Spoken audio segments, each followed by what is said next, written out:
Hello friends, welcome back to this channel. Thank you for watching.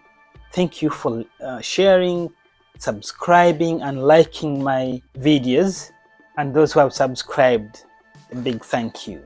So today we are going to talk about a very crucial topic for international medical graduates who are aspiring to come to UK as doctors. And in my last video I shared about how to register for Plab, and in this video I will be sharing my top tips on how to ace your Plab 1 exam.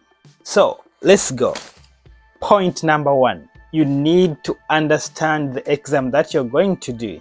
Preparing for the exam is part of passing it. If you fail to prepare, you're literally preparing to fail. So you need to understand how the exam is set. Plab 1 is a clinical knowledge test or applied knowledge test. It is made up of 180 multiple choice questions and you do it over 3 hours. So basically meaning you've got 1 minute for each question. Sometimes the stems are a bit long, so you need to familiarize yourself with the format of the exam. There is no negative marking in the test. So whatever right answer you got, that's what you will get as a percentage. And normally you need to score between 115 to about 120, but of course it varies from cohort to cohort. If you don't familiarize yourself with the format of the exam, then it will be very difficult for you to manage your time. Get in the mood of practicing the exam type questions so that you learn how to manage your time well. Point number 2, you need to have a study plan. Most of you who are preparing for this exam are doing house jobs, or maybe you are final year medical students, but you need to have a study plan, meaning give yourself enough time to prepare, go through the study materials. Most of the time, most people give themselves about 2 to 3 months of dedicated reading, and in this period, basically, because it is an applied knowledge test exam, they mostly test you on clinical topics like medicine, surgery, pediatrics, mental health, a bit of ethics. So you need to categorize these weekly. You have a weekly program that in this week I'm going to do medicine, and in medicine I'm going to do questions on cardiology. I'm going to cover respiratory medicine. In this week I'm going to cover this and that. And just like most of the general medical exams, the majority of the questions are medicine. So devote most of the time trying to do the basic general medicine, and then of course you have a bit of pediatrics, a bit of gynae, a bit of mental health, a bit of ethics and professionalism. I hope that is clear.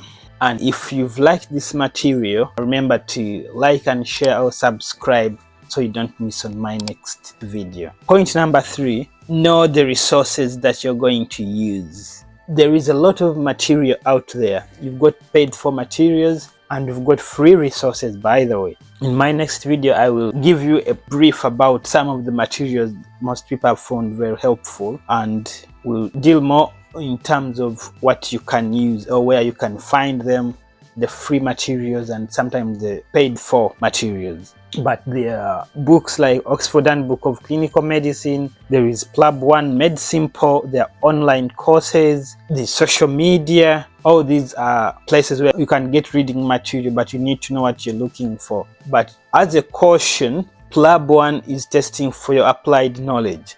Basically, you have all the information, you have got the knowledge.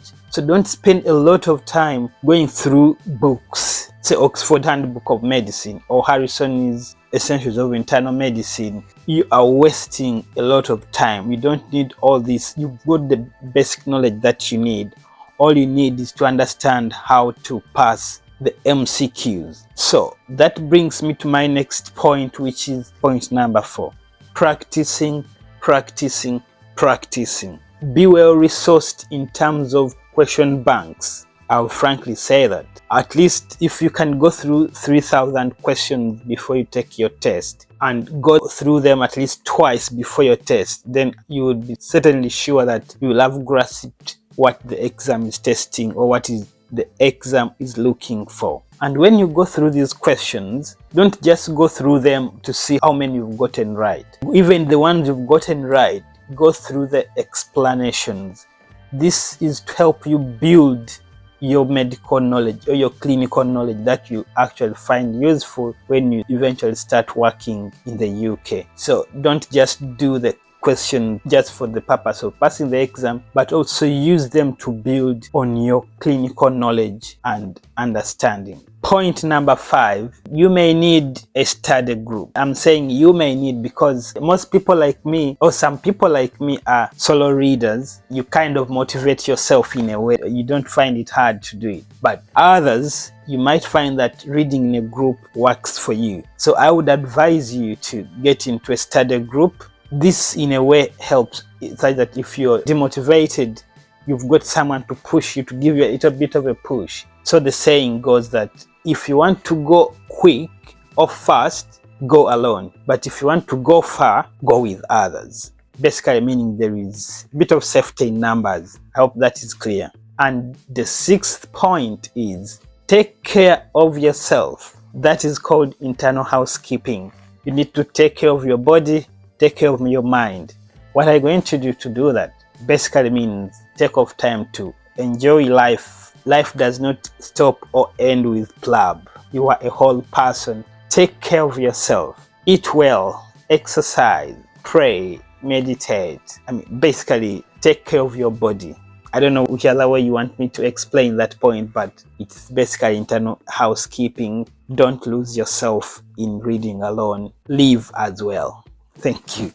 And then last but not least, these are things you might need to do. Like if you have got to travel for your exam, you need to familiarize yourself with how you're going to get to the test center. If your exam requires you to travel either by air or by train, or you might need a visa to travel to that country, these things should be done at least 3 months before your exam. Familiarize yourself how to apply for the visa and get the visa applied for and get it out of the way so that by the time the exam is ready, you have your visas ready. Know how you're going to park if you're going to drive there. Know where you're going to sleep. Make your accommodation arrangements early enough. And of course, make sure on the day of the exam, arrive at the center at least an hour before and familiarize yourself with the environment around the exam or within the exam room. This will calm your nerves so that you don't fidget. You remember this exam is a 3-hour exam, but it's quite intense. You've got 1 minute for every question and some stems are quite long. You need to skim the questions quite well enough, picking out the relevant information and how to apply it so that you get to the right answer. So this is quite important on the day of the exam. Stay calm, manage your time well enough because time management is part of passing the exam. If you do not know the answer to the question, do not spend too much time on that question. Just move on, you'll come back to it, right? And of course, last but not least, I wish you good luck on your journey. Come back for more videos, subscribe, give me a thumbs up and like my video, share with your friends because there is a lot more in stock. Over this period, there is a lot of information that I'm going to give you. Thank you. See you next time.